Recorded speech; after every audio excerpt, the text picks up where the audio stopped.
In 3, 2, 1. All right, Jargoners, we are officially live. All right. Hey, what's up, everyone? Welcome to the weekly Jargon. And I'm here with Rohi and Jose, and we're here to jargon it up. And that's what we do best, right? Ready. All Cool, right. cool. So what's the topic today, Jose? Well, it looks like today is social media. And, we're going to try to cover just the general aspects of social media in general with our youth and with the adult population. Does that affect us in some way? And I think, as always, we get questions from our audience, and we put them on our jar here, and we're about to pick them up. So I'll let Rohi start us off. All right. Let's get us going. try this out Let's here. get us going, Rohi. No pressure, right? No pressure.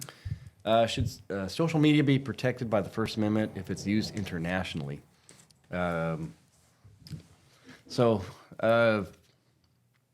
I guess when you look at it, if I think about as an American, yeah, I mean, I know that the courts have said that, the First Amendment protects us even on digital media, but I guess it gets difficult when you start asking if I'm in Canada or if I'm in, South America, where I don't have essentially a protection of my ability to speak out. Should maybe a government be able to censor that? I think it's kind of tough. I mean, I think that we've all, because us here, we've gotten used to the fact that I could say whatever I want and it should be okay. And in other countries, I know one of my friends, we were talking about what's going on in Brazil right now. And you see the elections and everybody's protesting the elections. And I was speaking out to somebody that I know that's there. And my friend was asking, well, are you sure that the government's not watching over them? Like, are you sure that the government's not going to come to them and basically come to their house and arrest them for what they're saying, Right. And I wasn't really thinking of that, but I was like, wow, that's really true, because they're using an essentially American platform, and does the government have overreach there? So I don't know. Yeah, I was watching MSNBC yesterday, and they were reporting on China's COVID measures, right? So a lot of folks obviously are still locked down, and they're taking strict measures as to policing what you have on your phone. So randomly they can select, hey, what do you got? What kind of social media platforms do you have, right? They're looking out for anything that's outside of what they would allow, right? And I think that's a country trying to regulate that freedom of speech, or at least making sure that they suppress any outside perception or outside thought of what should happen, right? So I think here in America, we have that liberty of using that social media platform to do that. But even to some degree, I noticed that with Facebook or any ads, you have to let that platform know what you're using it for, and then they go through a process of review. And if they deem you qualified, then you're up and running. But other than that, I think these platforms are they're biased to some degree, depending on whether they're liberal or whether they're conservative or what have you. But I don't know that you really have a full 100% freedom of speech, so to speak. And I think every government, to some degree, would be careful as far as how opinions are shaped, especially on social media. I mean, that's my opinion there. Yeah, I think that, both great points, and, you bring it back home, and, censorship to a degree has proven to be required and necessary. Just recently, Twitter, they said, say what you want, right?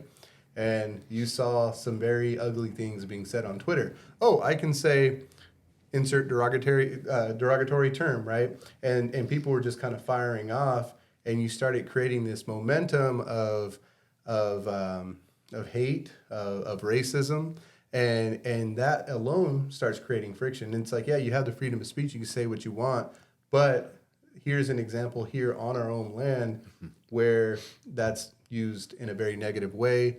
People will challenge other people in order to break those rules, right? Even if that's maybe not even what those people believe, but if in the gaming world, we call that trolling, right? Or online, it's called trolling. And some people are just willing to test those waters and push those buttons.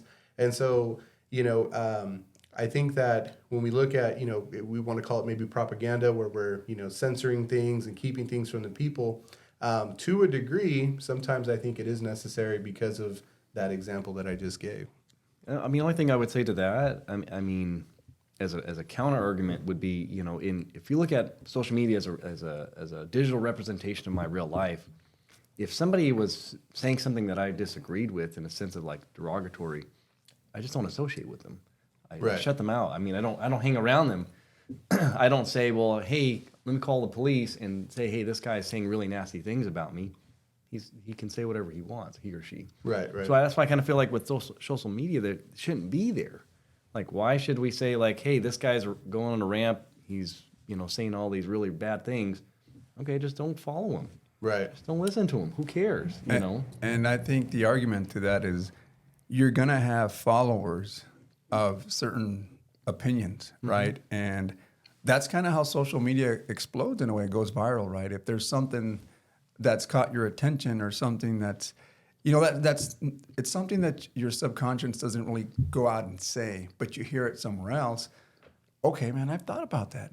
This is interesting. Yeah. So somehow I think the social media platforms begun, and we can talk about this further on. I'm not sure if there's any questions in regards to this, but they profile you. And your interests become, they get so profiled on it that if you are one of these folks that follows whatever opinion is out there, then essentially it start catering to you. These are the videos that you want to see. Yeah, it's a good old, the algorithms, right? Everybody's trying to chase these algorithms, and to Jose's point, it's their, if you like, Dawn dish soap, they're gonna show you ads for Dawn dish soap and other posts related to that, right? Now, if you have somebody who's maybe borderline on those thoughts, and whether they're thoughts of terrorists or thoughts of racism, whatever the case may be, even if you have a little glimpse, but now all of a sudden you start following different posts and start going through those wormholes. Now, guess what's popping up, right? Yeah. And so subconsciously, that could be the propaganda that's steering you into the direction even further, whether it be further left or further right, whatever the case may be, or whatever direction you're somewhat heading, and it's just being fueled by this algorithm because it's doing what it's trying to do. It's trying to get more clicks, right? Yeah. That's what it's designed to do. Yeah. So cool, good question there. Yeah, I think so. That was a great question. Jose, you want to take a All crack right. at the I at the am. jar? I am going to take a crack at it, okay? So, this is a good one here. Do likes matter? And for those of you that don't know what likes are, it's either the emojis that are either thumbs up or thumbs down, right? Do they matter? That's a great question. Well, depends on the person, right? But I think anyone that gets a glimpse of popularity or gets a glimpse of, just that acceptance, whether it be in social media or outside in school or in your workplace, that gives you a sense of, I think, it just these endorphins that go up. It gives you a sense of pride, a sense of happiness, right? So for some people, I think they strive on trying to have those likes because likes are important for them. It's part of their life. I want to be liked by a lot of people. And what content you put out there that generates likes obviously continues that cycle of trying to put out good content because you want to continue getting those likes. The question is, and what happens when you don't get those likes, right? What are the effects of not getting likes? I mean, if I'm somebody out there trying to put likes and I never get them, then I don't know the experience of it, right? So I wouldn't know. I just continue to try. But I think that's the thing on social media is that you finally get a breakthrough where you see these likes. And again, there's something there that feels good about being liked, right? Who doesn't like to be liked? Right. And I feel like, does it matter? Of course. I think to a degree, I think folks enjoy being liked because, again, it's a sense of popularity. It's a sense of, hey, my opinion matters. People like what I say. People like my content. People like what I talk about when it's business or whatever the case may be. So I think it does matter. I think a lot of folks really strive for that. Now, is that important? Again, it depends. We're going into this digital social media market. And for a lot of us, we spend a lot of time there, and we can talk about that later if there's a question in regards to how much time is enough time. But yeah, certainly it's a great question. I believe it does matter. Yeah.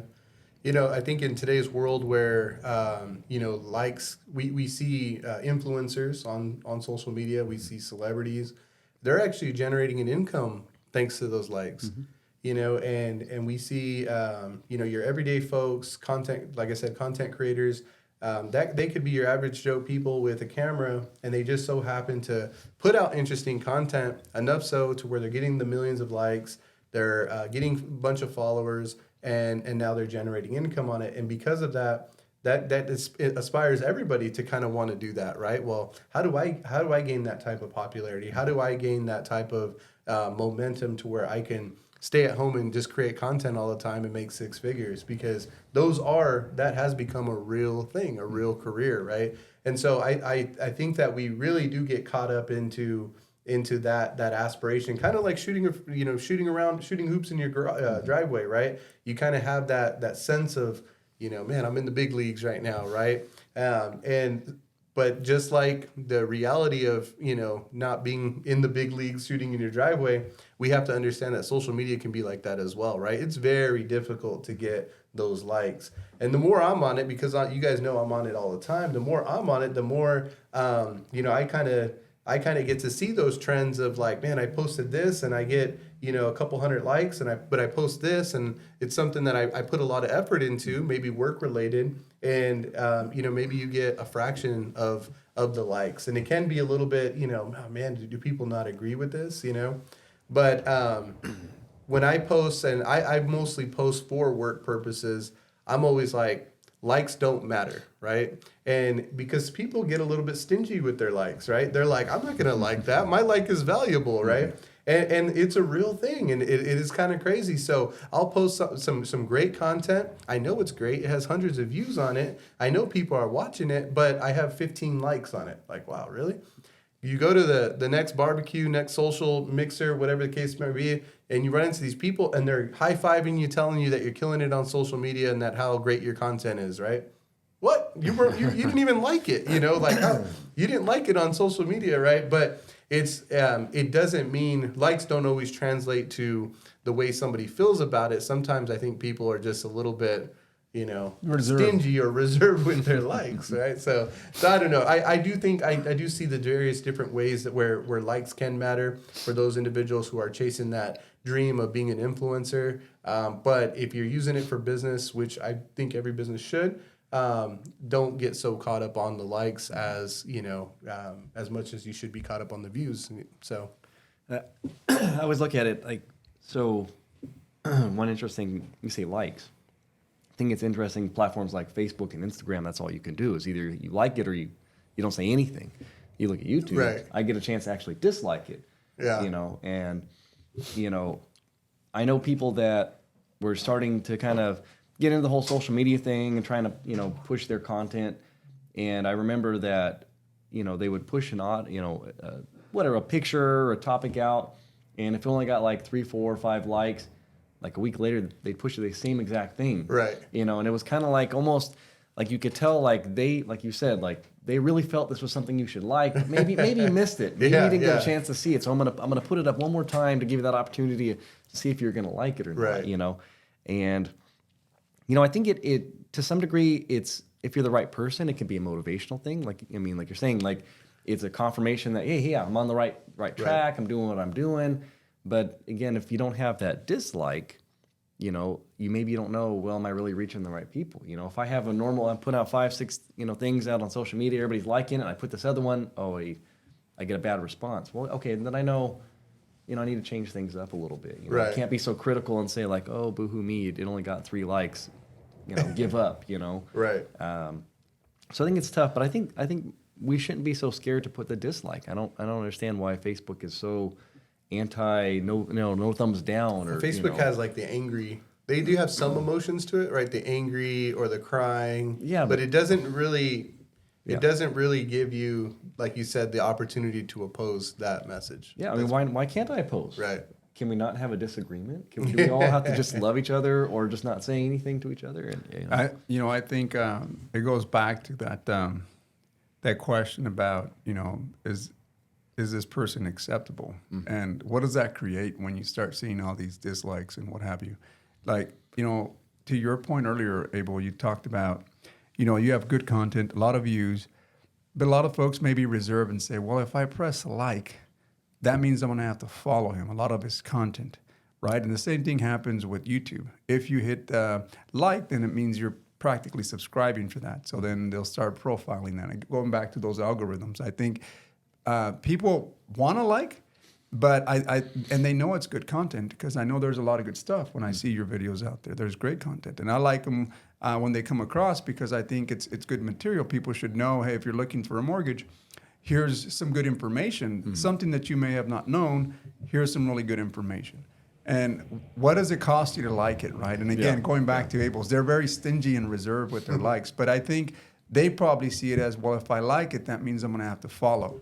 And I mean, social media as it is, there's just so much content out there, and it's just so many different platforms that are going back and forth. You have, I can only name 3 now, but I'm sure there's probably 5 or 6 others that I don't know of, right? The major ones are Facebook, and when I tell people that I'm on Facebook, they think it's my age, right? I mean, it's not. I don't know if it's the cool one or not. But anyhow, going back, I think very important. I think people do like the likes. They do, and it's important to them. They like the likes. They like the likes. They like to like.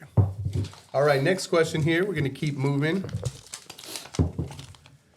Should kids be on social media? Dun, dun, dun. Wow. What's a kid nowadays? I don't know. 18-year-olds? Yeah. Yeah, I think. Just to, again, these are all our own opinions based on our own experiences and the way we kind of practice life. And, I have a 13-year-old, I have a 9-year-old, and I would like to sit here and say with confidence that they are not on social media because we don't allow it, right?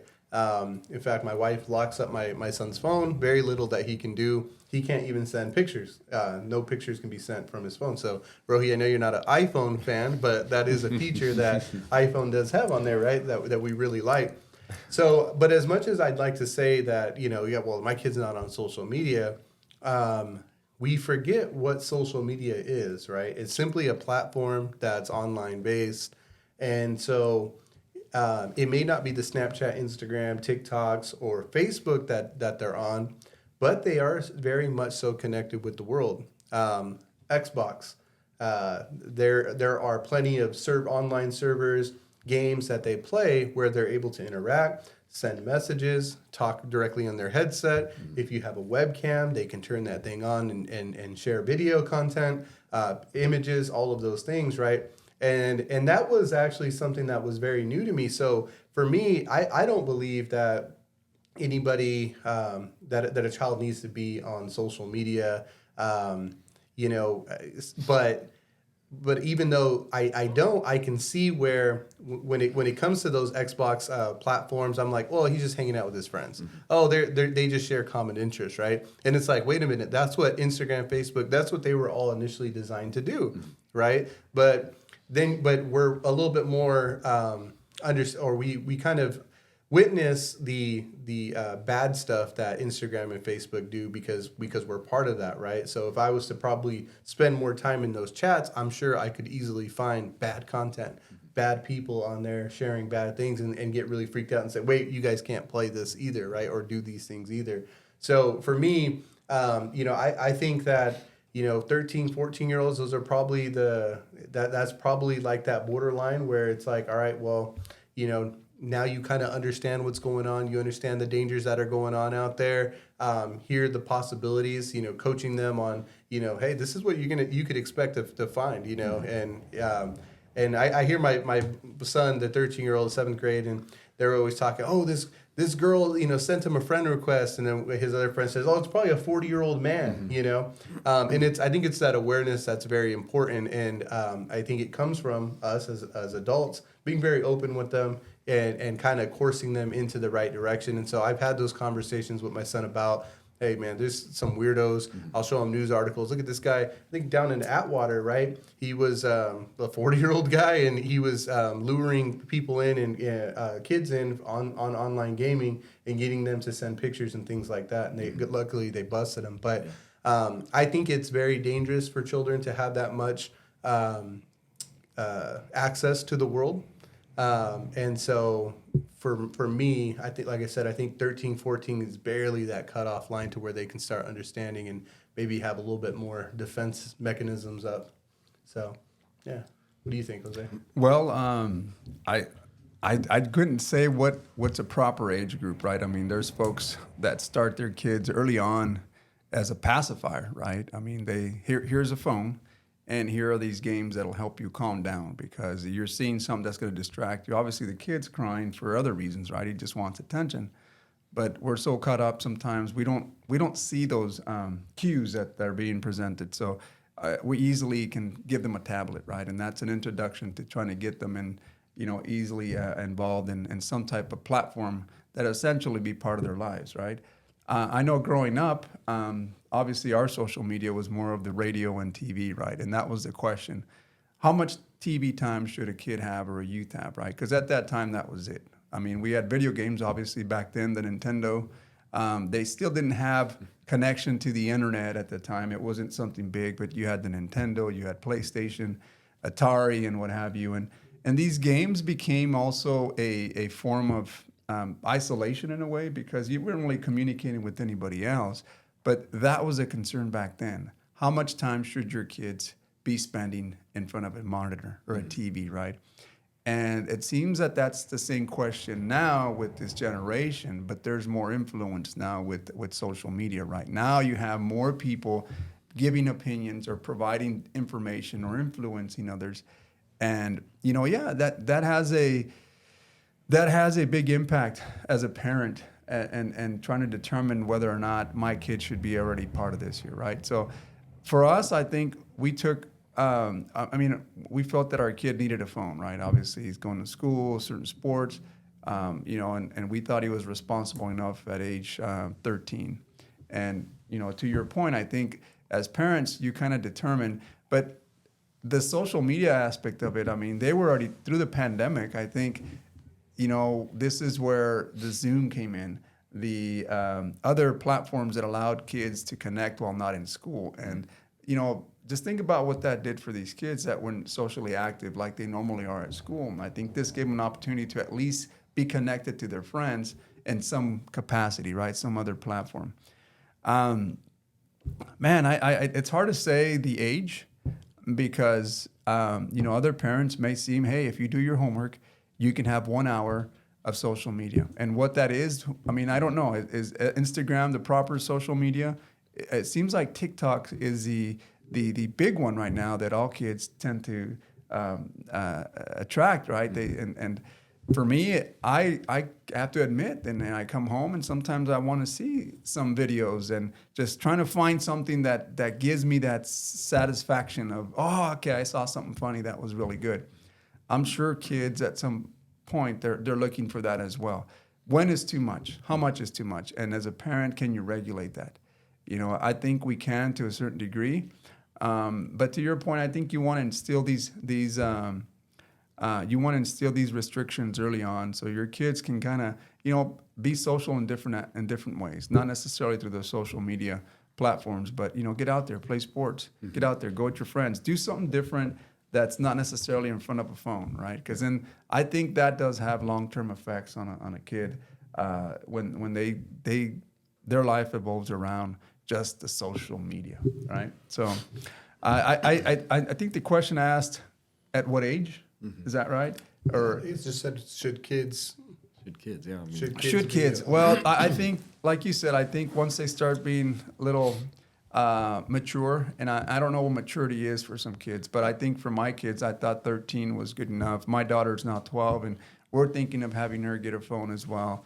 But they share a lot of the same content. Her older brother shares, and I don't know, I'm say 13, somewhere between 13 and 15. And it's probably case by case, right? Yeah. Depending on the maturity of Correct, your kid. Everybody, we all know our kids and what they Yeah. what they're capable of handling and or what they're capable of. Yeah, and I Yeah. think this is where the parenting comes in. I think you know best, and obviously you're also shaped by whatever's out there, whatever you're reading, or whatever someone else is telling you, right? So, I mean, I look at it in a couple ways. So, I mean, I was fortunate enough because at a younger age, had the internet, was on computers a lot, but I knew from early on about, identity and having those fake identities, because I'm not gonna use my real name on the internet. I don't Yeah. People don't need to know my name on the internet. It's like, that sense of you can't reveal too much, was kind of always there. But I remember when the social media platforms, like when MySpace came about and this whole Facebook thing came about, it was about, oh, hey, meet your old high school friends or people you haven't seen forever and connect up. And it was all about college students. And it was like, oh, that's kind of cool. It's like, hey, all my college friends or, high school friends, Right. I want to see them again and talk to them again. And I remember at that point it was about, do I really want to see these guys? I mean, is there a reason why for the last 10 years or whatever I haven't really tried to reach out and talk to them before? Well, it's because I really didn't have that much interest in them for the most part, And then you kind of look at, the kid aspect. What is when kids want to be on social media, what is it? Well, they're looking for a way to express themselves. Some of these kids, if you say, why should a kid be on social media? Well, it's because they have thoughts, they have these ideas. That's how my kids are. They want to express themselves, not so much take in what's out there, And I think if you look at it in that sense, almost like what you're saying, like the radio, TV, that one-sided conversation, I think to some degree social media can be kind of safe as long as you teach kids hey, look, don't tell everybody your address and your phone Right. number and everything that, secret about you. Just talk about what you want to talk about. I think that's not too bad, Right. Almost like should your kids have a YouTube channel in a sense. It's like my daughter wants one. Not totally opposed to that as long as there's some safety measures in place, But when you look at the other side of it, what they're taking in, should they have a social media account that's able to now view other things? I think even though my kids don't have that, they don't have their own, I think YouTube always gets played out as not being a social media platform, but it really is. You're taking in information, you're able to communicate, you're commenting, people can comment to you, so when you look at that, that's where I say, with my wife and I, we always have issues because hey, yeah, they're watching some educational YouTube or some Minecraft YouTube or something, and then an ad pops up, and we're like, whoa, hey, that's not Yeah, appropriate. yeah. Or the next video pops up, and we're like, wait, where did that come from? That's not your age, Right. And I think that's really the scare of these platforms is that there's not enough things. Great algorithm can find some of the videos I want to watch or people I want to listen to, but when it comes to kids, it starts dumping these things that are way past their age group that they shouldn't be seeing or hearing, and that's when we say no. And I know my son's been asking about a phone because obviously at his age now, kids around him are getting phones, and he's like, well, what do you need to call? Right. Because that's what a phone is for, right? Yeah. Who do you need to call? We're right here. We're Right. your social media, circle right now. Mom and dad, that's it, And I think that's one of those things where when we've looked at it, at least I know for myself, should he have a phone? Yeah, he's probably going to get a phone maybe here in the next year or two. It's not going to be a smartphone. It's going to be one of those dumb flip phones that I had because he doesn't need that gaming or social media or all the stuff that comes along The with access, it. right? Yeah, he just needs a phone for communication. so the question, Rohi, is as parents, I think we see that, but the child at school being left out, not having that phone. Yeah.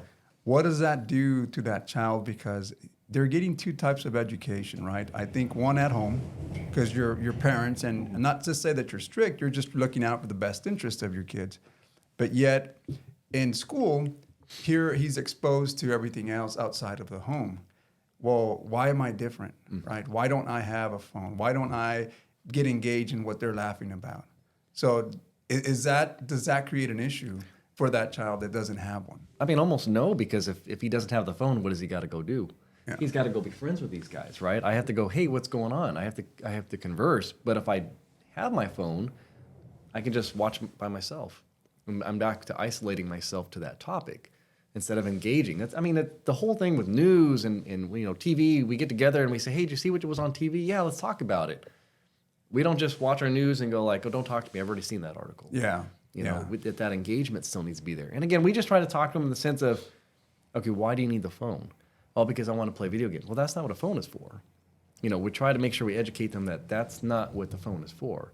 It can do that, or at least a lot of them can. But if you need a phone, it's just to call mom or dad, or call because there's an issue, not just to have something because you always need that constant, attention, like you're saying, from the Yeah. phone. So as far as what age, I mean, I would agree. Probably, if you say social media, as far as outside of YouTube, maybe 13, 14, maybe that entry high school age. I think it's when it's going to be, if you don't, Yeah.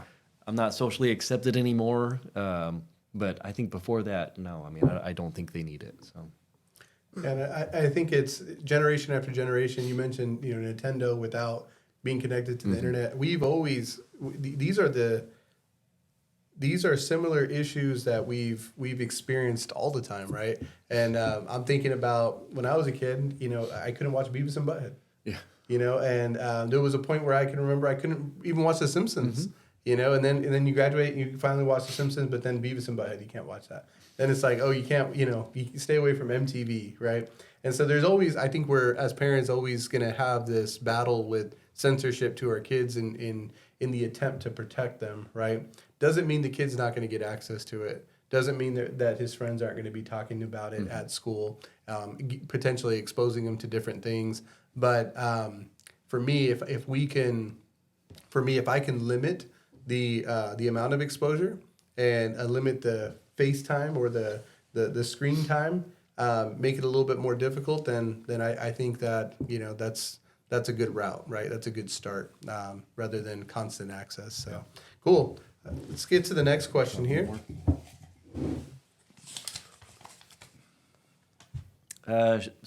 Should social media be allowed to censor content?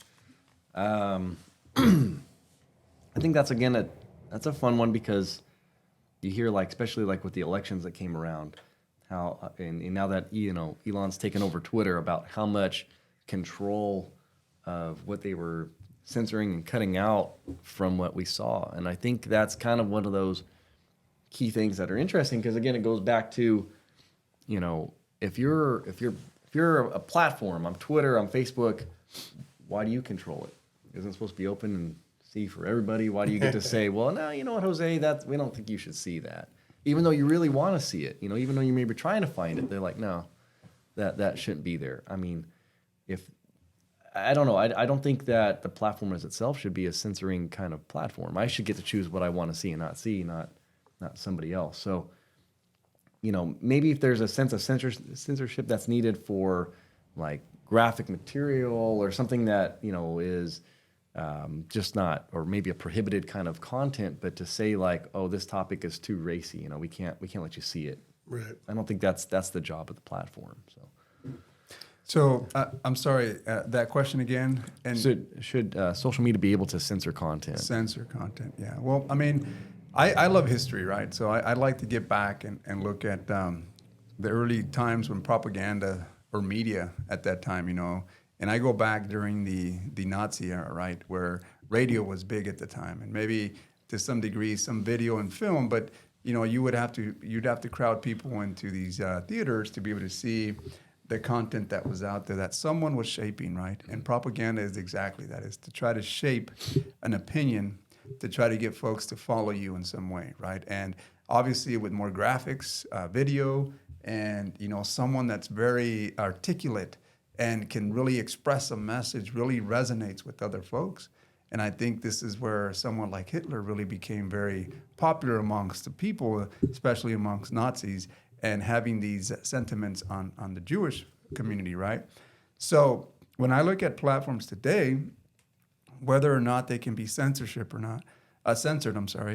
I look at China, for example. This is the creator of TikTok, right?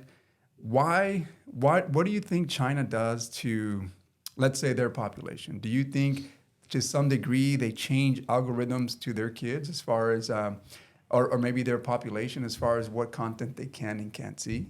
I mean, are they marketing for something there, or are they using it for something else? Again, this is nothing that I can say was fact, but just an opinion that was brought up in one of the YouTube videos that I saw, was that China tends to put more loose content to the U.S., right? I mean, the algorithms and all that kind of works in there. Videos that have really, I don't know if they have really a lot of information that are going to help you in some way. But whereas their population, it's more about learning, more about, the things that are going to be beneficial to them there.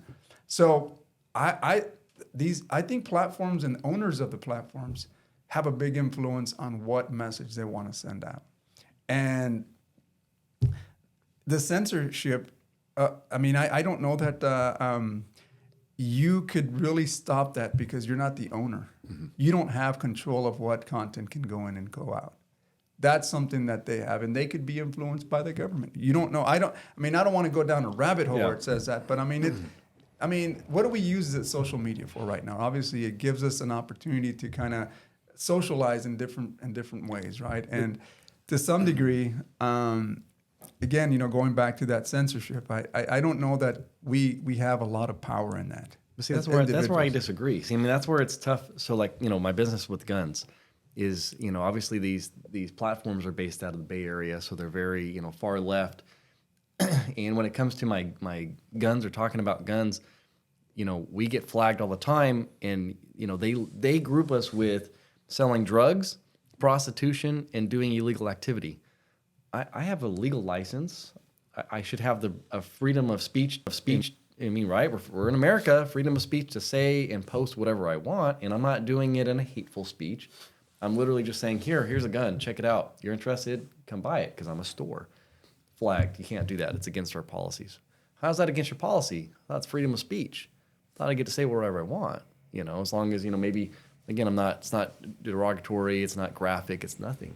Right. So back to the owners of those media platforms, they may not be very pro guns, right? So they have their own bias. But they want me to buy ads. Correct. They keep hitting every time I post something. They say, "Do you want to monetarily boost this ad?" So it goes back to my money. Maybe being a one-sided deal, right? Is it more conservative? Is it more liberal? Is it we don't have that. We don't have that insight to know where exactly that's coming from and where it's stemming from. But we know that if there's enough influence, money, power, I believe you can certainly propagate something out, right? And shape an opinion. And that's kind of to the point where I was at, is that I think these media owners, regardless if they're these social media or TV or radio, they have big influence on what content can go out and what not, and what can be censored and what not. Yeah. Roy struck a chord when he said that, you don't get to see everything on your social media. And if I'm following somebody, a friend, and we're friends on there, why don't I ever see their stuff, right? Because I don't interact with them or whatever the case may be. Again, these social media platforms are deciding, even within the people that I follow, what's prioritized on my list, right? I don't like that. When Facebook first came out, it was just a timeline. Or even MySpace, it was a timeline. So whoever posted first, or at whatever time they posted, it was just time-stamped. And so you would see it like 202, 202, 203, 204. And you can just see literally the timestamp of everybody that you follow who posted. I see the same 10, 15 people out of the 1,000 people I follow on Facebook. Mm-hmm. That irritates me, right? It does. So for me, I that's where the censorship part begins, and it's like, well, they're already doing it within the people that I'm choosing to follow, and then when you go on that wider scheme of things, it's like, I would love to know what discounts you have or what promotions you guys got going on at the store, but I don't see that, and it doesn't pop up, and now we know why, right? Yeah. It's being filtered out and deemed as, well, hey, you know what? That's a little bit, that's not within our guidelines or whatever the case may be. So yeah, the censorship, it does. I think it does take a toll on everybody, and I get it. We talk about propaganda, or we talk about these algorithms, and it can be used good and bad. And don't push your narrative on me if I'm choosing to come here and express myself, right? I want to know how other people are expressing themselves. And I think because we have access to the World Wide Web, then we're even more so obligated versus in the 40s or 30s when, Hitler was bringing everybody into theaters and saying, this is all you can see. We have the opportunity to say, wait a minute, is that true? Yeah. Let me look that up. Let me look at other, sources of Fact check. information. Yeah. Try to fact check it for ourselves. So I think we have a higher responsibility to do that. I don't think everybody always does, but we do have the ability to do that. It's just we should probably be able to do that ourselves, right? But I mean, like Jose's saying is that, if something propaganda is being pushed because it's fake, so that means if I can't say anything fake now. So now there's a bar that says if it's not true, you can't say it. Well, why can't I have an opinion? Why does it have to be so true and false? I mean, why can't I just say whatever I want to say? And like you said, it's up to you to fact check it or to believe it or not believe it. Not be like, well, he said something that really isn't that true, so we got to delete it. We got to give you a warning. You can't say that.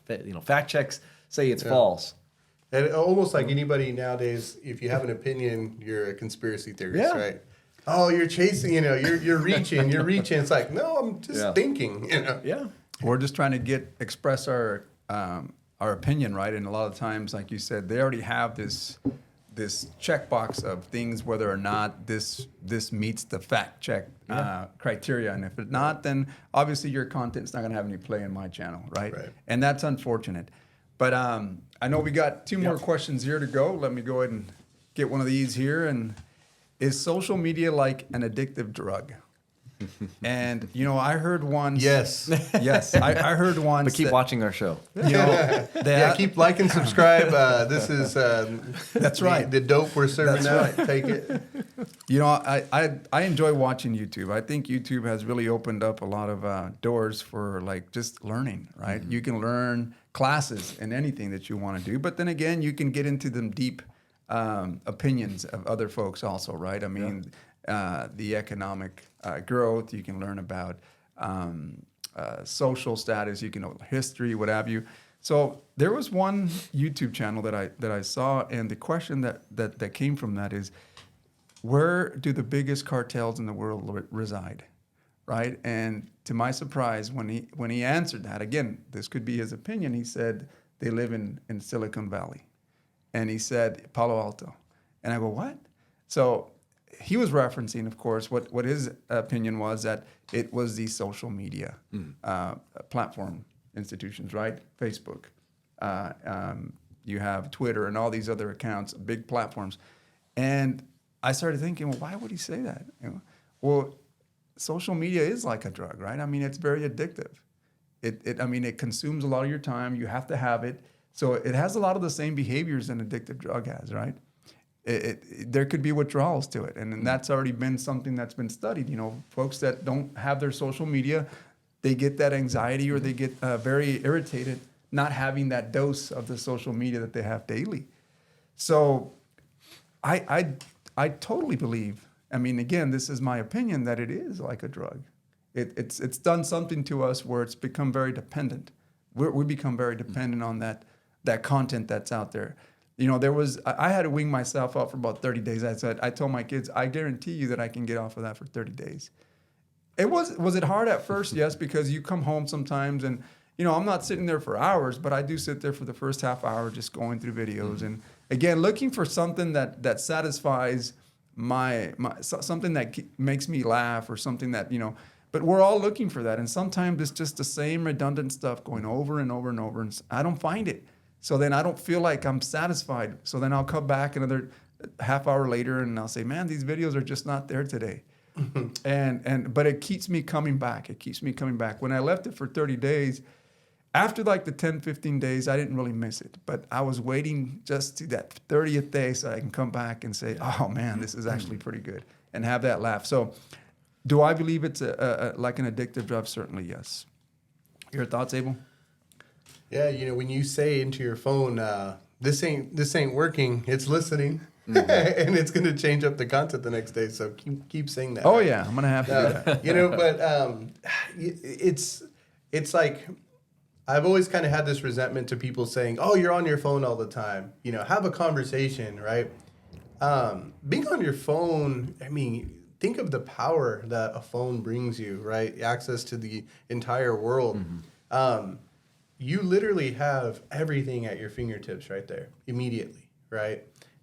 You want to learn how to cook something, you want to learn how to do anything, change the, starter on your car, or if you just want to enjoy the people expressing themselves, whether it be, very creatively, funny stuff, entertaining, whatever the case may be, there's a lot of people doing some really neat things online, and they're posting it on social media. And I think that's what draws us in. It's like, wow, who thinks of these things, right? And you see, during times of something happens on, at the Super Bowl, minutes later, there's already these memes coming up, and you're like, the internet wins, right? People are just so quick. And you might be watching that game or whatever it might be on by yourself, but you go on social media, and it's like you're in the room with millions of people, and they're telling their jokes, and you're laughing, and you're sharing it with your friends.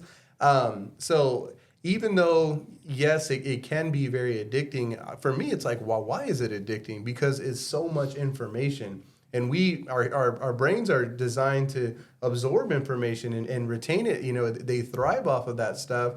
And so, I don't think that it's all bad. I don't think that it's the drug that, oh my gosh, I'm not going to go to work today because I'm on social media.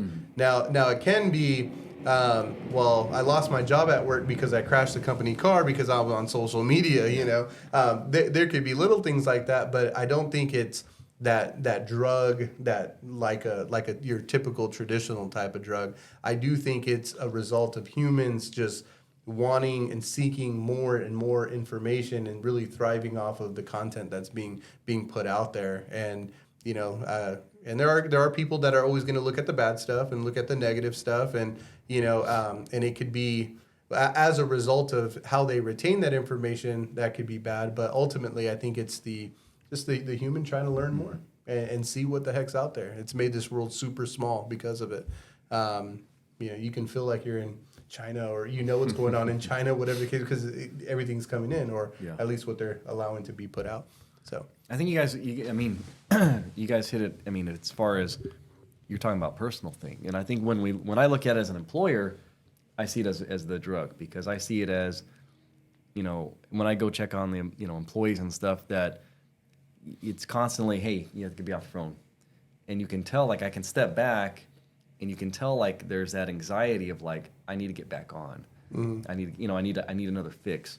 And I think that's where you recognize that it's a problem, that especially the younger, like early to late 20s, especially, like that they're stuck. Like, that's all they know is they have to have their front head down, and they got to be scrolling. And the thing is, like, when you watch from an outside perspective, it's that it's not even that they're searching for something specific. You can tell from it, like, they're just as fast as they can. There's like, what's next? Like, they're just so hooked, they have to keep getting it. And it's like you said, it's like somebody on heroin or something. It's like, whatever it is, like, I'm past the point of just casual browsing. I just have to have that constant, interaction. And I think that's where, back to the control of those media places. If you say, okay, we recognize there's a problem, there's an addiction, why aren't the platforms having something built in? Okay, you can only serve for an hour. Like, we recognize you've been on this thing for the last 3 hours, we're cutting you off. I mean, obviously they can't, because, they lose money. Yeah, shares would go to the floor. Yeah. But if we all can recognize it, why can't the government step in and say, hey, look, enough is enough. We could do it for anything else. If it was for a real drug, if it was for, food, if it was for something else that, we're getting fat on McDonald's, so we got to make McDonald's healthier. But when it comes to social media, nobody's saying, like, oh, there needs to be limitations, as far as how long we can be on. Why?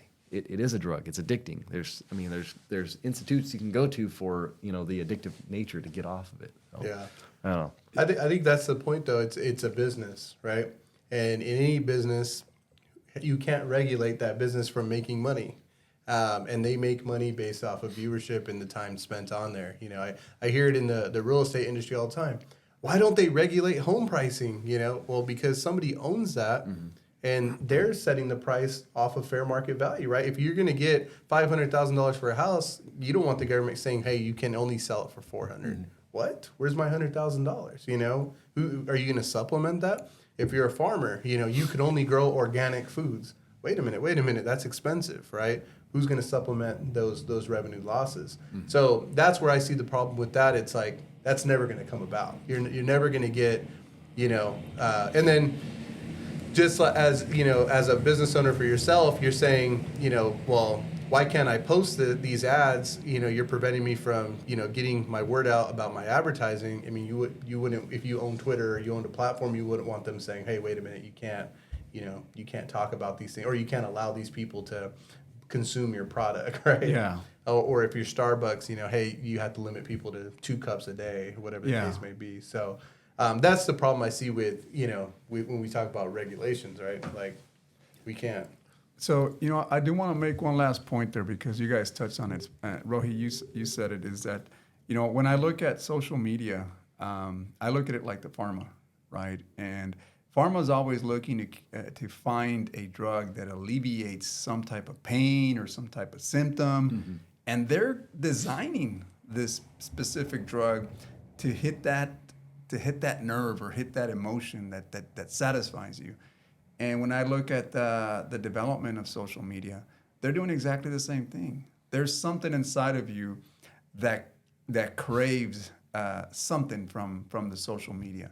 And, you know, when I was looking at social media, something that really interested me was, well, I mean, there's a lot of fights in here, man. I like watching these videos, but I didn't want to get caught up on, well, that's all you're profiling me is. Now I'm looking at all these fights.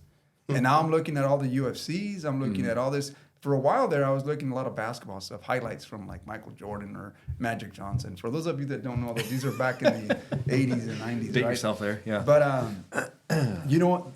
I'm looking for these highlights, and all of a sudden, that's what I'm getting, right? And then all of a sudden, I'm just seeing fights, and that's stimulating something in my head. I like to see these folks get knocked out with a 2 punch, you know. And then I see Mike Tyson's all of us.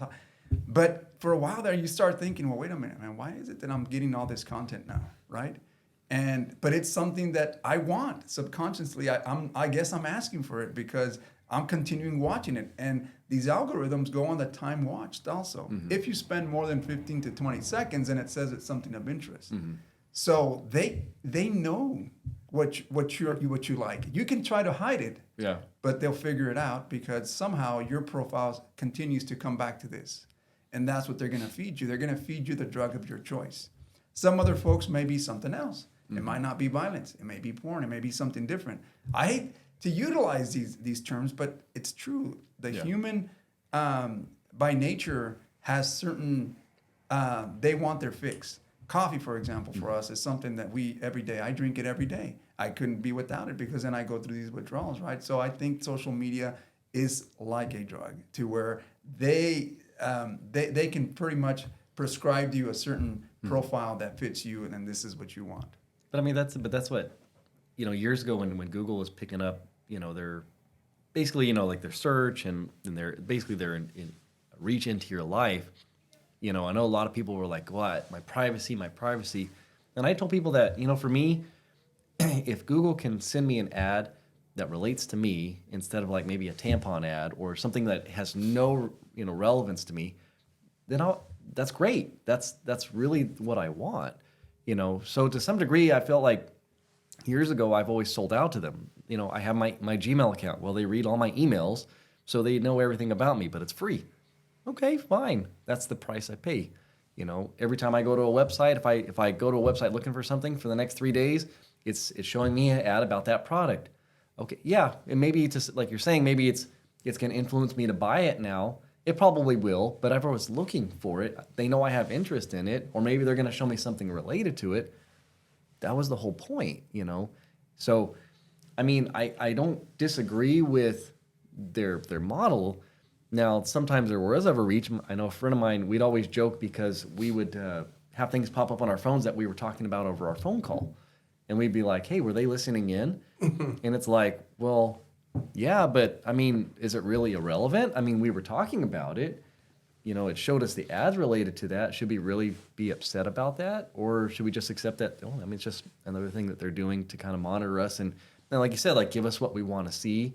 I don't know. It's hard. It's just that when you say, is it addictive? I think it comes back to your personality. If you're the kind of person that just, I have an addictive nature, it doesn't matter what we do with you. It could be a slot machine. Correct. It could be, food. You're going to have that addiction to it. So to demonize them and say, well, hey, we should do something about it, you just have to be stronger than them, I guess. Yeah. I don't know.